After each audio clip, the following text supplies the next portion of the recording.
بسم اللہ الرحمن الرحیم۔ السلام علیکم۔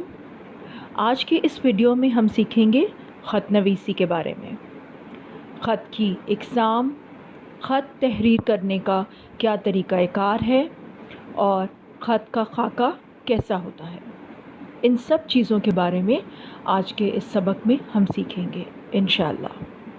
لیکن اس سے پہلے اگر ابھی تک آپ نے میرے چینل کو سبسکرائب نہیں کیا تو سبسکرائب کے بٹن پر کلک کریں اور ساتھ بنے ہوئے بیل آئیکن پر ضرور کلک کریں تاکہ آپ کو میری ہر نئی آنے والی ویڈیو کا پتہ چل سکے، اور میری ویڈیو کو لائک اور شیئر کرنا نہ بھولیے۔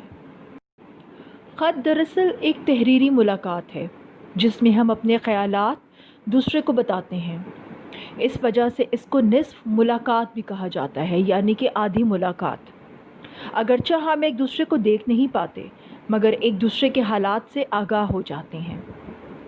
خط کی جو اقسام ہیں اس میں جو دو اس کی اقسام ہیں وہ رسمی خط اور غیر رسمی خط ہے۔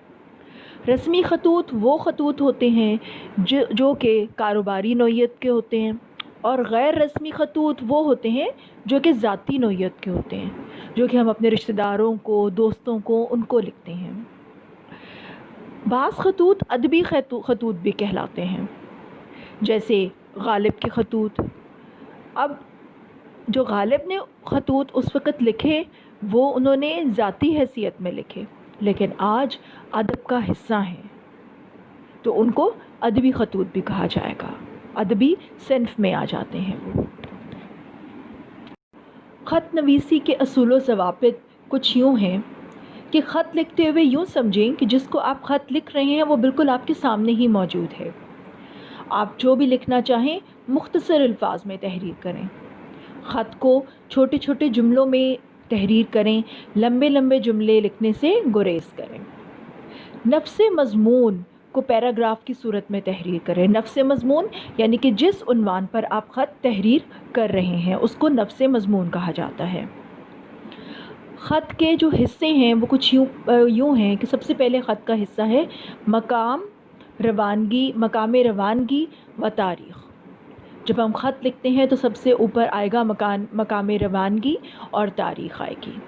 اب مقام، جب ہم اسکول میں یا کالج میں خط لکھتے ہیں تو وہاں پر ہمیں یہ ظاہر نہیں کرنا ہوتا کہ ہم خط کہاں سے لکھ رہے ہیں، تو اسی لیے ہم لکھیں گے کمرہ امتحان، تاکہ جو ہمارا چیکر ہے اس کو یہ معلوم نہ ہو کہ یہ خط کس کالج یا اسکول کے طالب علم نے لکھا ہے۔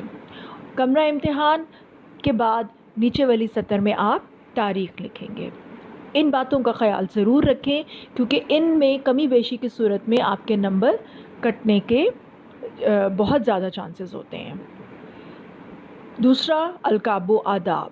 القاب یعنی کہ کسی کا مخاطب کرنا، جس کو بھی خط لکھا جا رہا ہے اس کو اس کے رتبے کے لحاظ سے مخاطب کرنا۔ جیسے اگر آپ اپنے والد صاحب کو یا چچا جان کو یا اپنی امی کو، بہن کو، چھوٹے بھائی کو، جس کو بھی خط لکھ رہے ہیں تو اس کو اس کے رتبے کے لحاظ سے آپ مخاطب کریں۔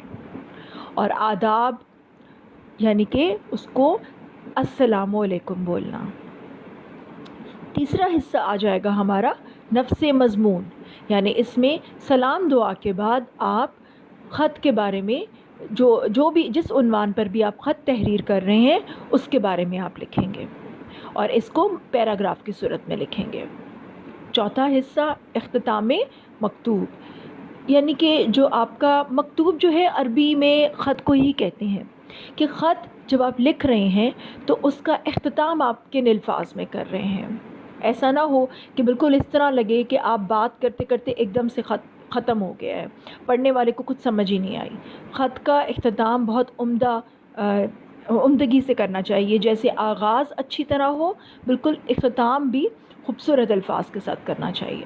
اس کے بعد آپ بائیں جانب خط لکھنے والے کا نام اور اس کا پتہ، لیکن جیسے ہم اسکول یا کالج میں اگر ہم خط لکھ رہے ہیں تو وہاں پر ہم نام کی جگہ اور پتے کی جگہ وہاں پر حمزہ چھوٹی بڑی لکھ دیں گے، نام تحریر نہیں کریں گے۔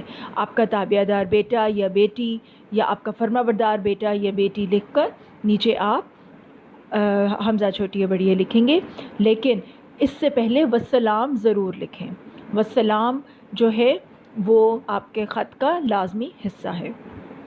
ایک چیز یہاں پر ذہن نشین کر لیں کہ عربی میں خط کو مکتوب بھی کہا جاتا ہے، جیسے ہم کئی جگہ پر مکتوب نگاری بھی پڑھتے ہیں، خط نویسی بھی پڑھتے ہیں اور مکتوب نگاری بھی۔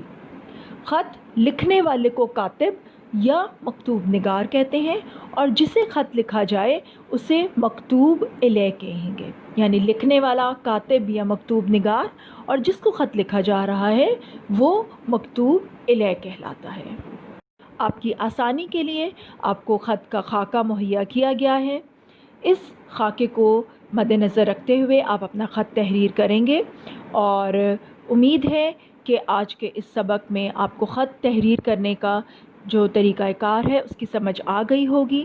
اگر آپ کو کوئی سوالات ہیں، آپ کچھ پوچھنا چاہتے ہیں تو کمنٹس میں ضرور پوچھیں۔ آپ کو پوری طرح سے جوابات فوری طور پر دینے کی پوری کوشش کی جائے گی۔ شکریہ۔